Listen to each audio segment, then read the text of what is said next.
Welcome to Political Insider. I'm Brett Smith, your humble host. Joining me today is a good friend. He's the former U.S. representative for Michigan and now a recovering politician. He's also a current contributor to American Greatness and Human Events. Thaddeus McCotter, great to see you. Oh, great to be back. Thanks, Brett. Hey, let's touch on the Chinese spy balloon to start off with. We're now shooting down all kinds of objects in the sky, even things we can't really identify. The other day, we shot a missile at a UFO over Lake Huron, which missed. Not quite sure what happened to the missile, but we're shooting at objects, according to the White House, which they consider to be either commercial or benign. What is this all about, and where do you see this all going? Well, as someone who spent a lot of time on Lake Huron, I'm just curious as to which direction the missile was headed. Was it headed west towards Michigan, or was it headed east towards Ontario? Yeah. It would have been nice to know, especially since they missed. Clearly, the communist Chinese are trying us. They're checking our defenses. They're gaining whatever intelligence they can. It's another provocation. But it's not just a provocation. It's a provocation with a purpose, which is not only to assess whatever intelligence they can get out of these flights, but as well to check our defenses, the actual response that we have. Right. And to date, it's not been particularly good. There may be much that the Department of Defense has not told the American people yet, which is understandable, given the nature of the regime putting them across the United States. Is some need for some secrecy in matters of defense. Right. But at the end of the day, we know that a nation, and again, I believe it's Communist China, is trying to deliberately provoke us, is spying upon us, and is acting as you would expect a rogue communist regime to do. And I think that it goes to the fact that, I think in 2011 in my book, Seize Freedom, I had a chapter called Deter the Dragon. And we talked about Dr. Constantine Menges and how he talked about China, communist China, as a nuclear-armed dictatorship. And this is a country that wants to be number one and destroy the hegemon, which is us. And back then I was writing that we needed to treat them as the Soviet Union. We need a containment policy and ultimately a rollback policy. And even when I was in Congress at the time, there were two instances which should show you how things have changed, Brett. The first one was I was talking to a senior member of leadership, and I referred to them as Communist China back around 2007. And they looked at me and they said, there's no need to be provocative. And I said, what do you mean? He goes, there are no communists anymore. And I went, well, there's 70 million people over there with a card in their pocket that tells you otherwise. Imagine the mindset of that. Of course, it was someone from California, so you were already saying they were making the benefit of the quote-unquote trade with Communist China because everything has to come in through California, or in the old days through NAFTA, through Canada. So they were quite happy with continuing to trade with them. Another one was another individual, a very good guy from Kentucky, that once told me our job was to help usher Communist China onto the world stage. He was echoing what Condoleezza Rice had said. And I said, how can you say that? He goes, well, it's what Britain did with us. And I said, well, that's not necessarily what Britain did with us. But the other part of it is, how has that worked out for Britain? Right. We had to bail them out twice in the 20th century. So when you look at it, going forward, what we have now, which is incredible turn of events, Speaker McCarthy did implement the committee about, Communist Chinese Committee, the CCP. It's not to deal with the Chinese people, it's to deal with the threat posed by the Chinese Communist Party, which first and foremost oppresses the Chinese people before anybody else. So I thought that was a sea change in Washington, that the politicians had actually caught up with the public. What's unfortunate is to have an actual containment and a rollback strategy so that the Chinese regime, like the Soviet Union, can implode beneath the aspirations of its own people for freedom. We have to deal with corporate America. Right. And one of the things that we're witnessing now is the Biden administration refuses to link issues. The one thing the Chinese regime hates is the linkage of issues. They like to have every issue dealt with separately so they can just tell several series of lies and cheat and evade any international agreements. It makes it much easier. So when the Biden administration refuses to do that, when they still think that you can have a climate change agreement with Communist China, you're crazy. Because whatever your position on climate change, if you believe climate change is real, You should be linking every issue you possibly can to ensure the Chinese actually honor that commitment. Mm-hmm. So they're suckering the actual believers in climate change with their approach towards communist China, the Biden administration. The other part of it is, how can you compete? They like to use the word, we're going to compete with communist China.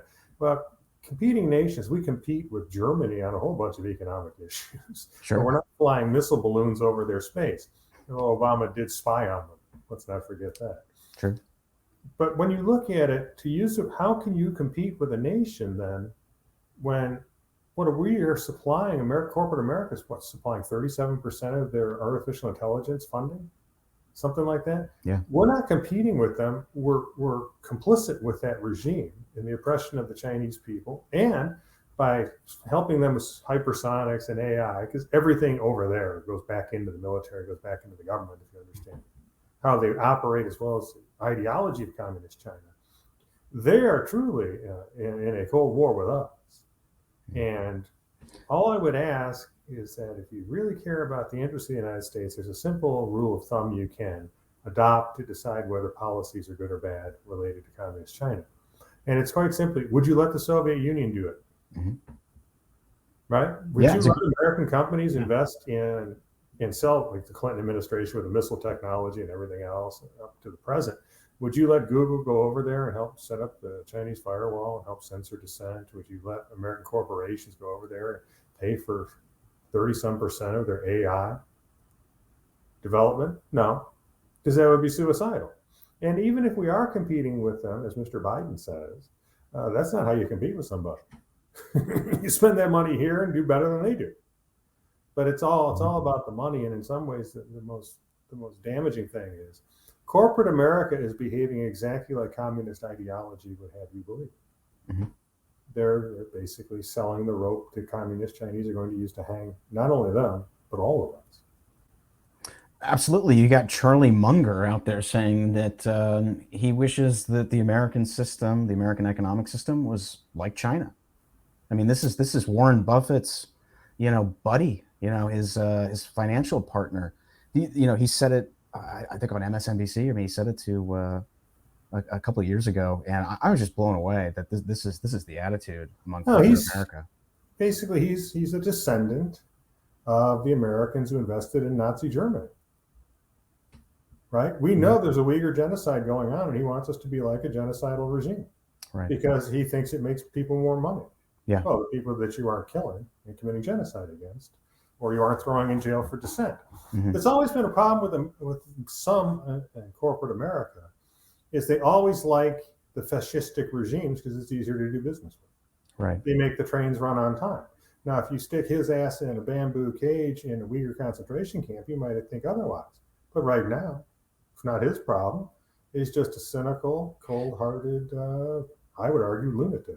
Yeah, and this cake and eat it too attitude among the corporate class and even among some conservatives, where it's just kind of like there's only the bottom line and nothing else matters, and you can chuck culture out the door because it's all about profit, is dangerous, and it creates a very twisted culture that ends up destroying the middle class. But they're not even doing that anymore with the ESG and others. Right. What you have is what Chesterton and Belloc called the business government model. Our generation's called a crony capitalism. What you see is, it makes perfect sense. If you think about woke, and it's kind of funny because, our health insurance, we have this website we got to go to, and, I'm not taking drugs, that kind of, mm-hmm. And they send little messages. And so I keep seeing all the DIE, the die cult messages that come across. And this is what corporate America is spoon feeding. But if you think about woke, really it's corporate legalese. Mm-hmm. When you get right down to it, you could basically find the roots of a lot of this woke stuff if the corporations love it. Because if you are divided against each other on the basis of race, and you are very tentative and walking on tenterhooks, it's very hard for people who feel that the system is done wrong and need to change it to actually communicate and change it. If you want people to feel that they're isolated with their corporate culture, if there's a dominant culture, you have the Democrats are more than happy to take this and treat it as the ideology of the country. Mm-hmm. much like what the communist Chinese did with corporations and businesses over there prior to the quote liberation from Chiang Kai-shek. You see, our businesses believe that they want to get in bed with the governing party that will prevent competition, and will be much more, like Warren Buffett's partner said, much more aligned with their interests by being less committed to free markets and to antitrust legislation. So you have this back-scratching relationship between corporate America and the woke Democrats, and you continue to see this through the Biden administration. Now, where's all this antitrust legislation? Where's all the trust busting coming out of the party of the people? Well, it's not the party of the working people anymore. It's the party of the elite. It always has been. And they use poor people as props for their virtue signaling and to divide people, so that if you ever want to change things and reduce the corporate power in the United States, they're going to keep us at each other's throats so that we cannot do that. But in the end, that's where we're at today with the corporate America. They've always liked the trains run on time model of government because they don't like free markets. They don't like competition. They just want more of what they've got and increase the spoils that they get from a rigged crony capitalist system. Yeah, absolutely. There's a South Korean or North Korean defector who I read an article about, and she was talking about how all this woke stuff is exactly what goes on in the North Korean culture in business. It's almost identical. I wrote an article, I think it was American Greatness, where there was an editorial that sparked the Cultural Revolution in China. And what I did was I took it and I replaced one word throughout it. And the one word was, he kept using the word rightists. And I just changed it to racists. And so what you've done is they've taken the class warfare out of it and they've put race warfare inside of it to drive that message, but it was exactly the same language that was used. Wow. And if you look at it, it's not just the woke movement relies so heavily, especially within academia, upon Maoist thought. They'll never admit it. And so then you got to ask yourself, again, with this committee McCarthy set up, how much influence is all that foreign Chinese money into our universities? How is that related to the rise of Maoist thought within the woke movement and everything, and the ideological stamp and bent upon our academics? It's very interesting. Sure, there's no causal relationship between. It's just a coincidence. Right. You're a conspiracy theorist. There you go again. Just certain things are happening. I don't know why. It's funny in that interview. But again, use the test, Brad.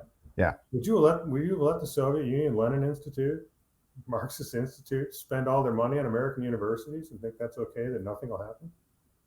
It's the sad thing is that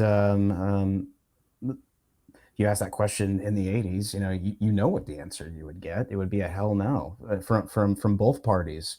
Right. But the culture has shifted so far to the left that these days people don't even really know what that is. They couldn't even define Marxism really. Right. And the time has moved on from the 80s and the USSR and on the college campuses. I doubt if you don't even have to have U.S. history as a prerequisite to graduate these days. So it's it's just a different time and place, and so many people these days do not have the reference point that we do because we grew up during that era. Well, it's also interesting too. Obviously we can understand the left doesn't want people to know that the greatest ideological slaughter occurred under communism. Sure. But they also don't really understand the roots of fascism, not only in Nazi Germany, but in Mussolini or even in Franco's Spain. It was a corporate government collusion to oppress people and to line each other's pockets. So the Hitler regime threw in the genocide aspect against Jewish people and against others as well, the handicapped, gays, and others.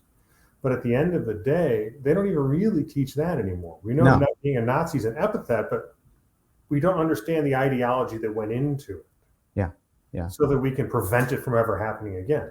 Which is why when we look at some of the things like the anti-free speech movement amongst the Democrats and some of the other things that they do, the collusion with corporate America, especially in the area of communist China, you start to see problems here where they're starting to actually become what they allegedly hate, an oppressive fascistic force. Mm-hmm. Now, there's no genocide involved, but you also see the rise of anti-Semitism on the left, especially when it regards Israel and the perpetuation of slurs and smears against our ally. Mm-hmm. Yeah. Do you see an emboldened China becoming more of a threat for the duration of the Biden administration? And do you see another Cold War like we had with the USSR developing now with the CCP? We're in a Cold War. We're in a Cold War, and it's the government that doesn't want to admit it because of the corporate interests involved. Mm-hmm. The American people know it. The American people are very well aware of it. It's just it's more complex than it was in the 80s, because it's like we're talking about, we're doing business with these people when we weren't doing that in the 80s. It's complex, but it's not, Brett. I mean, we know this. I mean, it's because the only difference is they can make money off of communist China. Yeah. You couldn't make money off the Soviet Union. Mm-hmm. That's it. Yeah. It is an elementary proposition for corporate America. We don't like you because we can't make money off you. Yeah, we'll be on board. Mm-hmm. We can make money off them. Oh, our money will change them into budding little Democrats, and they'll be wonderful people.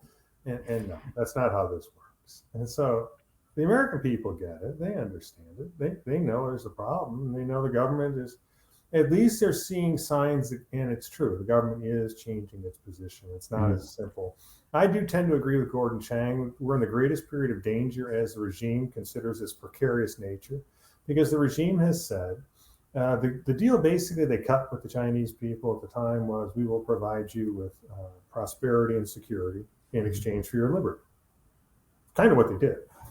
And so, well, of course, they also did it at the end of a barrel of a gun, so it wasn't exactly consensual at that point in time. Right. But to manage that many people, you have to have some type of operating principle, and that's what they promised. Now, the prosperity is always, it was good, but then they based it on a large part of a lie, especially the last couple of years. Facts and figures don't really add up. Everybody knows this. Yeah. The Chinese people certainly know it.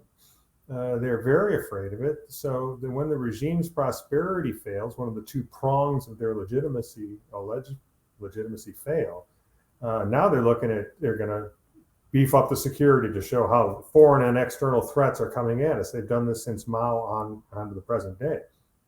This is nothing new if you study the history of the Communist Party in China. Mm-hmm. Yeah. There's nothing new. So that when they have, throughout Mao's great leap backwards and the great famine that it caused, read Frank Dichotter on it. So when you see all of this is history repeating itself. Mm-hmm. So we're in for a very short period of time.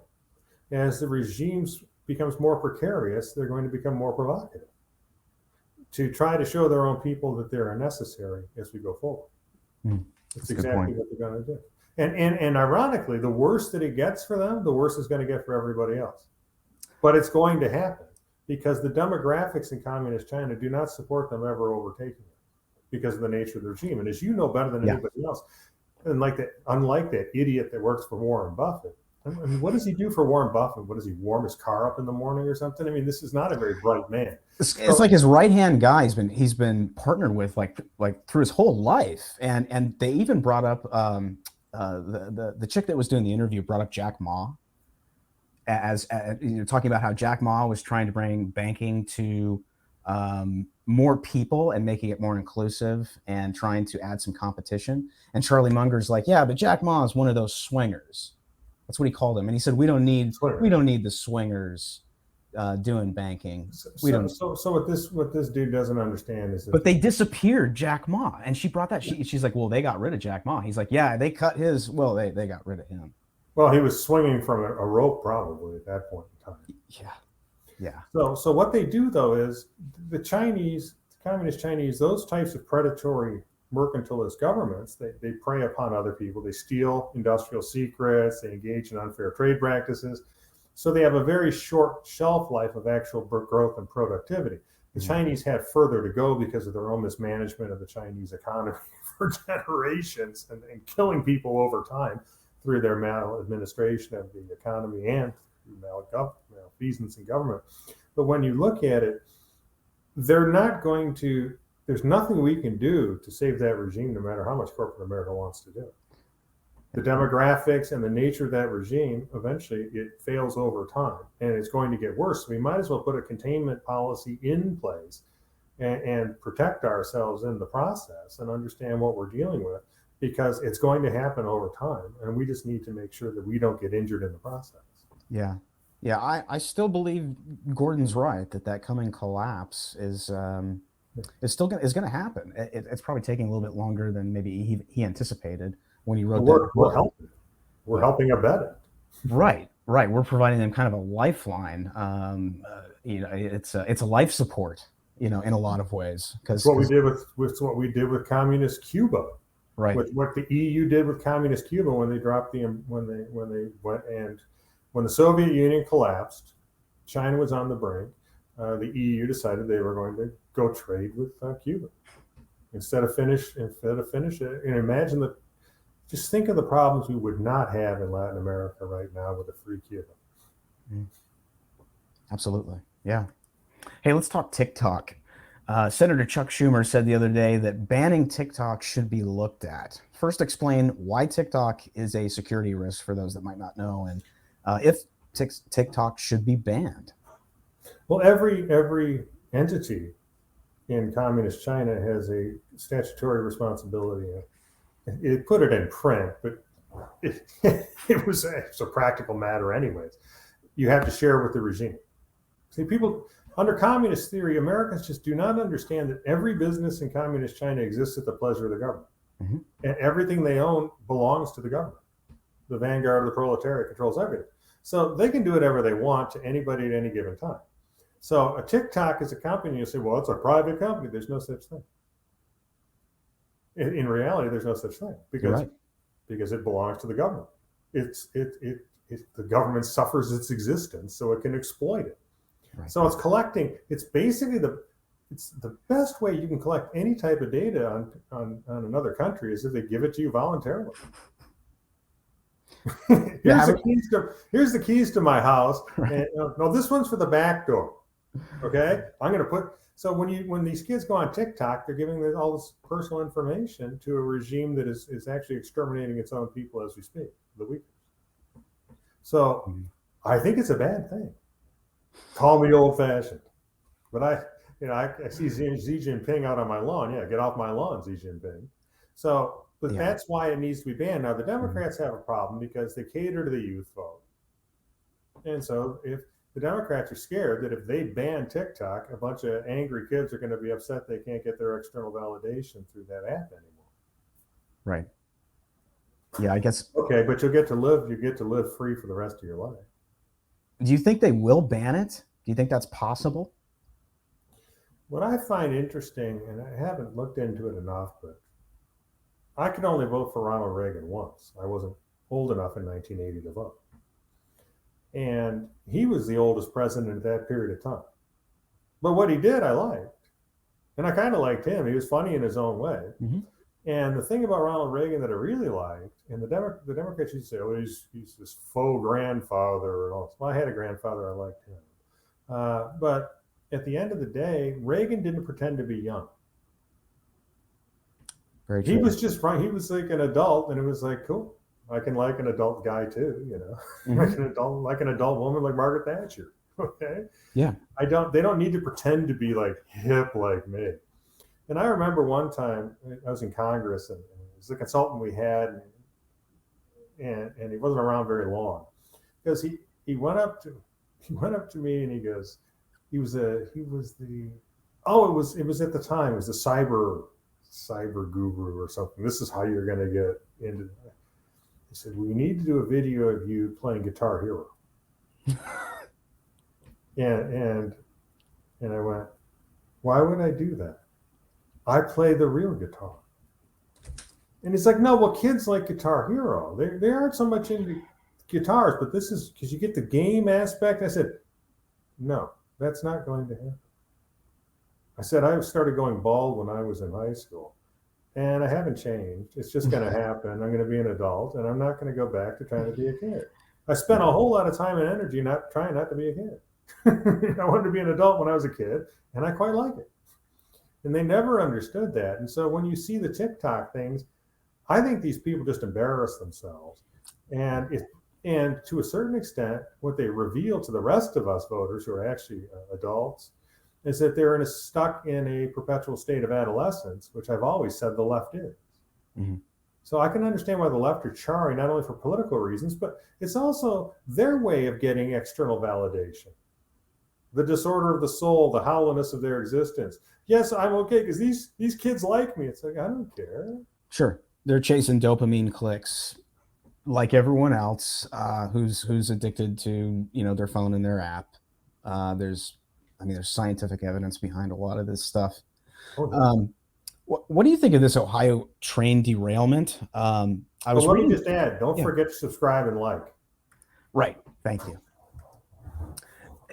I've been reading about this Ohio train derailment, and it looks like they had really no choice but to set fire to this chemical spill. Otherwise, it was going to blow up and potentially throw shrapnel and all kinds of stuff everywhere and more crap into the air. But, I'm reminded of what Reagan once famously said: the most terrifying words in the English language are, "I'm from the government and I'm here to help." What's your take on this thing? Because it looks awful. It is awful. Yeah. It is awful. It's unfortunate that you got all this transportation infrastructure bill and we have these derailments. Hopefully, as that money gets spent, these things will be less and less frequent because it's been happening. I think there was one in South Carolina. I believe there was one in Texas, although that involved a truck getting hit, Right. which led to the derailment. So when you look at it, you have to make sure that this something that will happen with trains. So throughout the history of the locomotive, there's been train derailments. You would hope that they would have the emergency response in place, and they would know it, especially when you know that you have trains carrying toxic materials through towns, through populated areas. Right. So that you would hope that they'd be ready to go with this. It does not help that Mayor Pete is not really up to the job of being a transportation secretary. Maybe there was another cabinet position that would have been better for him. This was not his forte. Coming out of South Bend. He's been tone deaf to this and other situations in the past. But that's really a decision for Biden to make or for the people to make when they choose the next administration. Are they going to have competent people in places like this? Because transportation in some ways was always considered, how hard is this? Just get somebody to make the thing work. And we found actually it can be much harder. Thanks. Mayor Pete has actually helped remind people that transportation is very important in the United States. Very dynamic.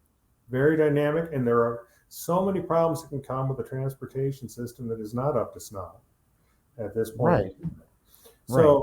So he's done a great service, I suppose, in the overall scheme of things, but certainly not a great service for the people in that affected area in Ohio. Yeah, I mean, even the balloon, the U.S. airspace. You've got more than a dozen trains that have derailed this year, not just this month. I think there was 3 or 4 this month, and this all falls under the purview of Pete Buttigieg, who, like you said, has just been a disaster as transportation secretary. Meanwhile, he's waxing poetic about racist roads and how there's too many white people working in construction. Should this guy resign, or should Republicans add him to the list next to Mayorkas as somebody to be impeached? Don't cheapen the impeachment aspect of it. This is just a bad job, and you bring it up in the hearings, and you try to put the pressure on the president to change course. Okay.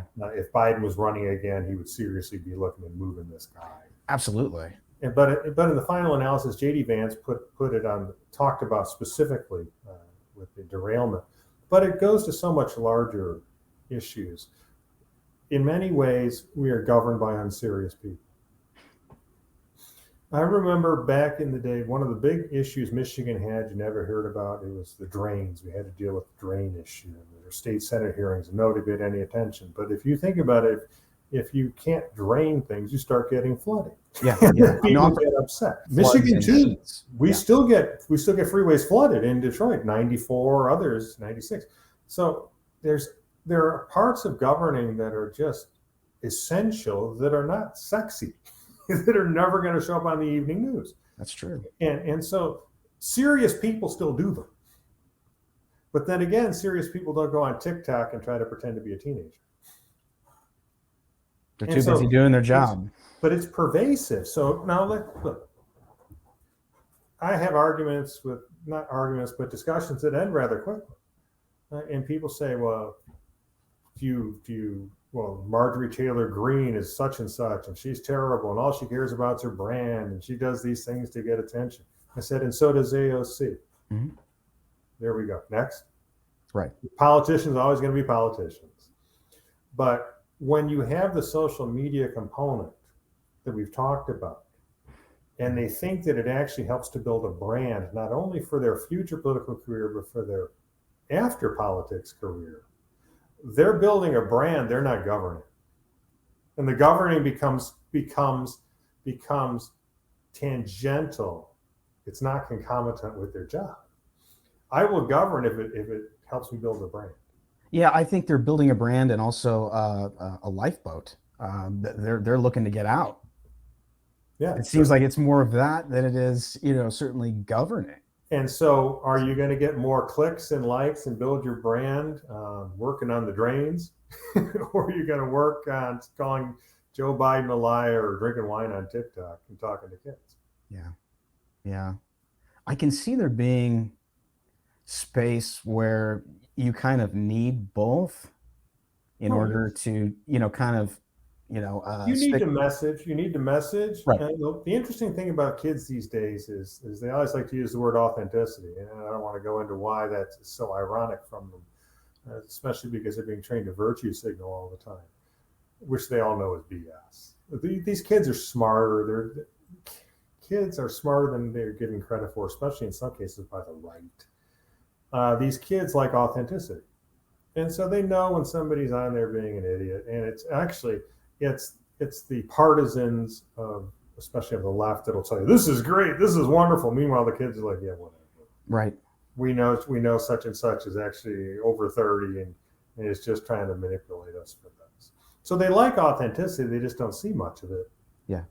Well, they do in our converts, more than probably in us. So people like Joe Rogan or Elon Musk to a certain degree, people who have kind of shown but they're not identified as politicians. Well, true that, but I mean, it's sort of like when I think when you think about the people who haven't been influenced or young people out there who are on TikTok, those are great people for them to stumble upon from that standpoint, because they come off as authentic. Well, because they stumble on them because they're not identified as political. That's true. Yeah, because they're not on TikTok to be political. Yeah. It's not like Twitter when all the old people like us are still on Twitter or whatever, bitching about politics. I know, man. We need something else. We're out of here. So they want news about Rihanna at the Super Bowl or something. They don't want to hear about Marjorie Taylor Greene or AOC. They're just kind of like, so they stumble upon Joe Rogan because maybe he had somebody they liked on the show, right? Or Elon Musk because a Tesla might be. This guy's fascinating, as an entrepreneur.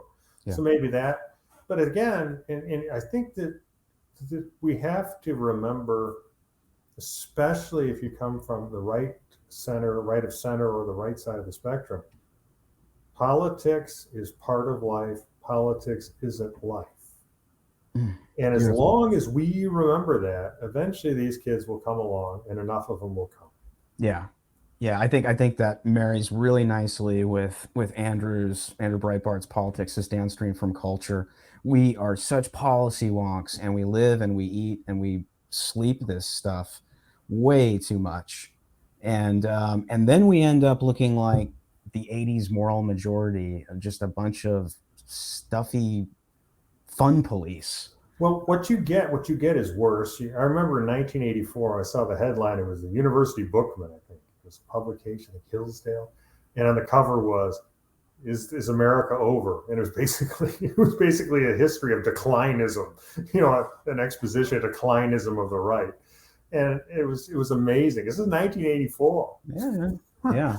So what we do, what happens is you got to guard against it. I still believe it. I still have the ultimate faith in the American people. Me, Lincoln, Abraham Lincoln, Ronald Reagan, all my Republican favorites have always believed in the American people. But what we get is, I don't trust the people. Oh, these people are dumb. These people, it's like you start to sound like an elitist, and you sound an angry elitist, and you actually sound like, to my mind, you sound like an imbecile. You sound like a loser. Well, it's the same in entertainment. It bugs me. I just see way too much complaining. This show sucks. This show's woke. This is SJW, everything Disney makes is crap. I mean, that's not entirely true. There can be some good things, but at the same time, I just think this reactionary, everything sucks, is just lazy. And somebody needs to fix it. It's Right. Yeah. One of the things that I like, and it's Lisa D. Our friend Lisa D. Pasquale has the Bright newsletter. Yeah. And it comes out every day. And the Bright newsletter has politics, but it also has cultural things. It has, and it's just a nice balance. Yeah. And a lot of the stuff that comes out, if you want to start your day being miserable, don't subscribe to Bright. There's something in there that'll make you happy. But if you go with this 100% politics, and it's designed to make you unhappy because it keeps you paying attention and clicking and everything else, because angry people are more inclined to click on links and to do things. Yeah. Look, I guess the right has to remember politics is part of life, man. Absolutely. And if you don't do that, you wind up just an angry, misanthropic minority. Yeah. There's, we've already got one. It's called the left. Yeah. Yeah. And it's like, I said to Lisa today, I said, there's got to be entertainment out there, center-right entertainment that, for people other than center-right people. We need to do a better job at just having good messaging, happy warrior, whether that's in entertainment or in politics, and just trying, I think, as Sergeant Hulko once said, lighten up, Francis. Our side could I really use that right now. And honestly, the conservative millennials trouble me. I see a lot of weird knee-jerk reaction to stuff. Not the Zers, not the Gen Z, but the millennials. That I'm just kind of like, you guys are starting to sound like the PMRC and Tipper Gore and all of those losers that we hated back in the 80s.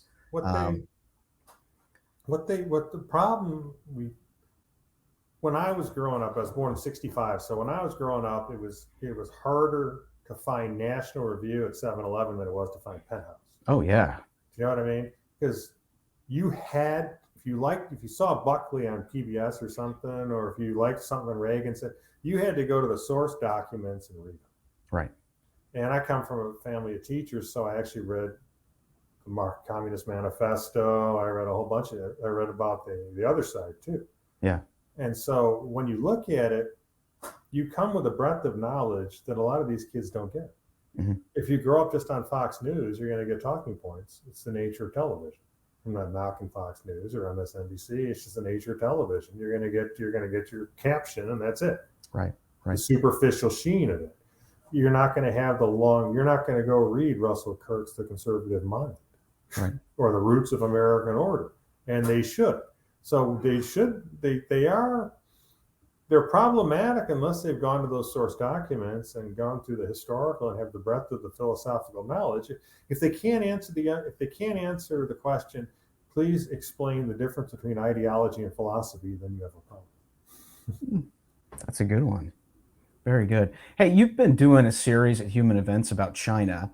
You have a new op-ed titled The Apparatchik Press Substance Book. Tell us about this series and your new piece. Well, the series is the cultural contradictions of progressivism. I'm up to 4 of them because every now and again, as Lisa D. Pasquale likes to tease me, I actually do something. So I wrote about them. But the Apparatchik Press was not part of that series, but it was about how style is substance for the left, and how they unilaterally change words or ascribe epithets to their opponents. And so when the pro-life movement has called itself the pro-life movement since I was even cognizant of politics, now the AP says you got to call them or anti-abortion. And so what they're doing is they're adding a substantive connotation to the pro-life movement. They're not allowing them to call themselves, and they don't like crisis pregnancy centers either. Mm-hmm.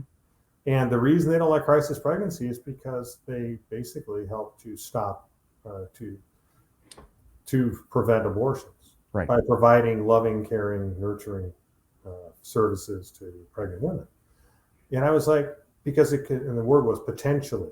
So basically, in their style guide, they're basically they're promoting the pro-abortion agenda and describing within the style guide. So it's not a style guide; it's a substance guide.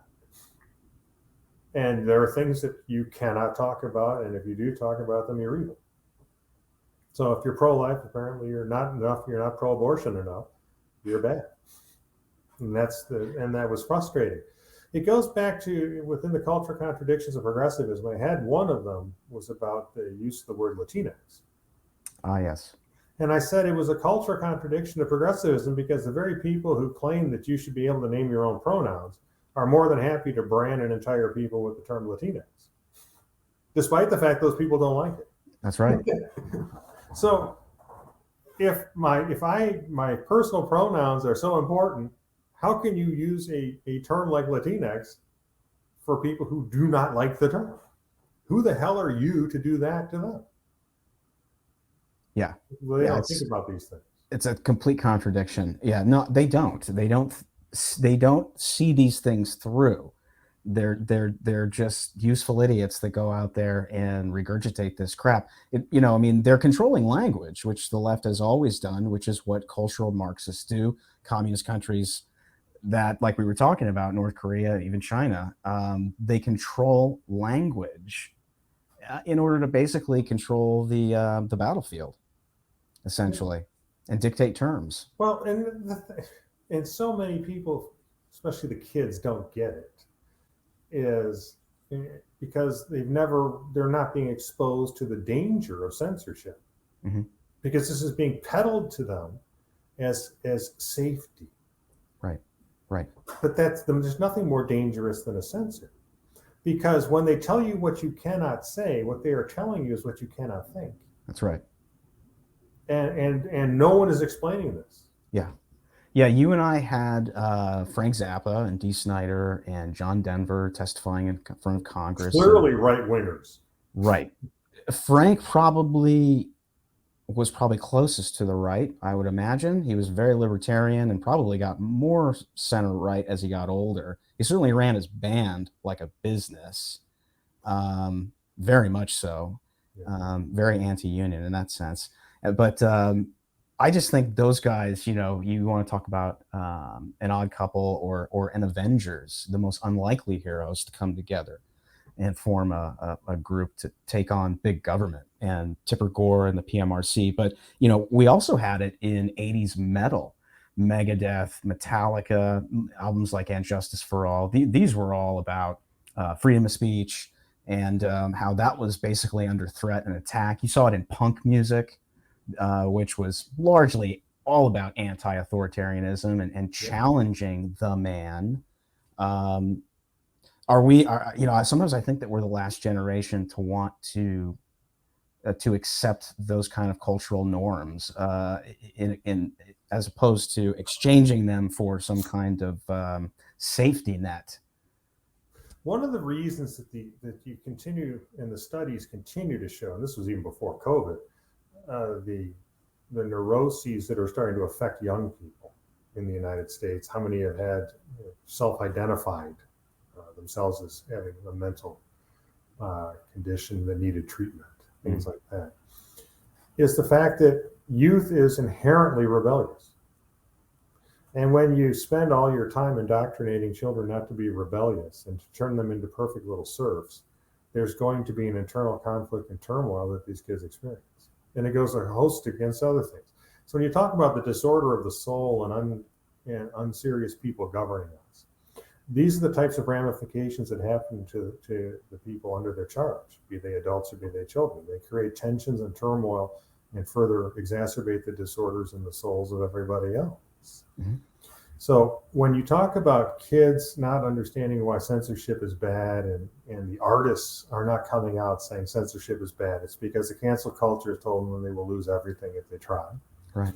It is because that they are living within a Marxian dystopian nightmare within the arts community. And you're going to continue to see as much as they do within the academic community. So be it a student or be an artist, they've been told that if you say certain things or if you defy the conventional norms of the left, you will be left with nothing and you will be destroyed. And so that is very difficult. So between the indoctrination and the implementation of their censorship and their cancel culture, it's very difficult for either one to succeed or to even see the need to succeed.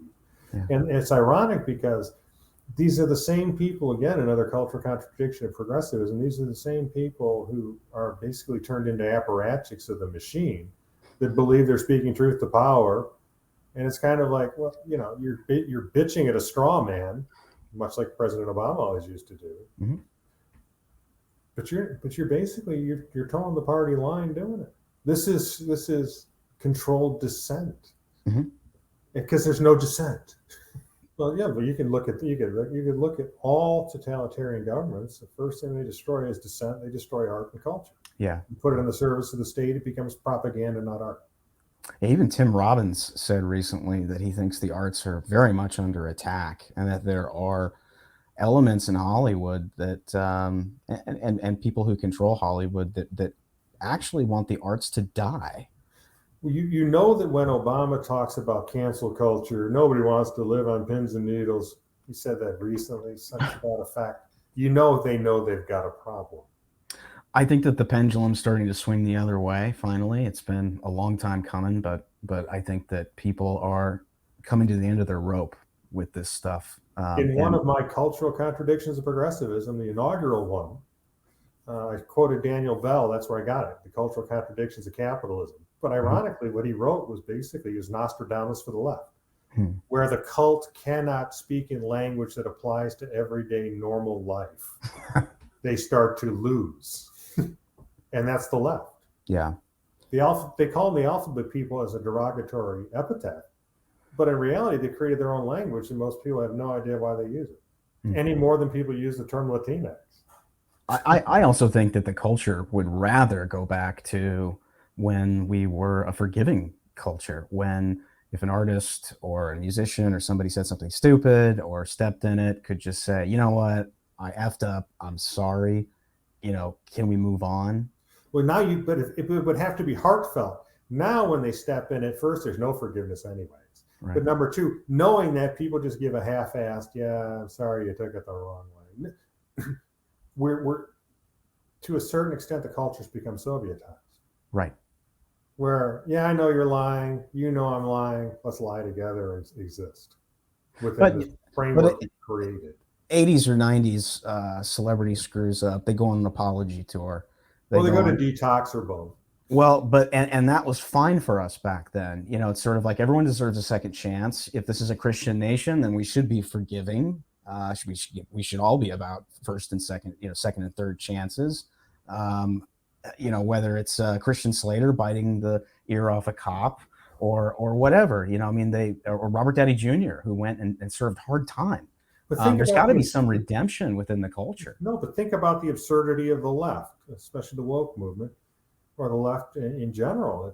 They're there to perfect humanity. That's their life's job. Which means that there can be, if that's your goal, you also believe that people can be perfected as you get towards perfecting everybody. So if you believe that your ideology helps make you perfect, you're going to be far less forgiving.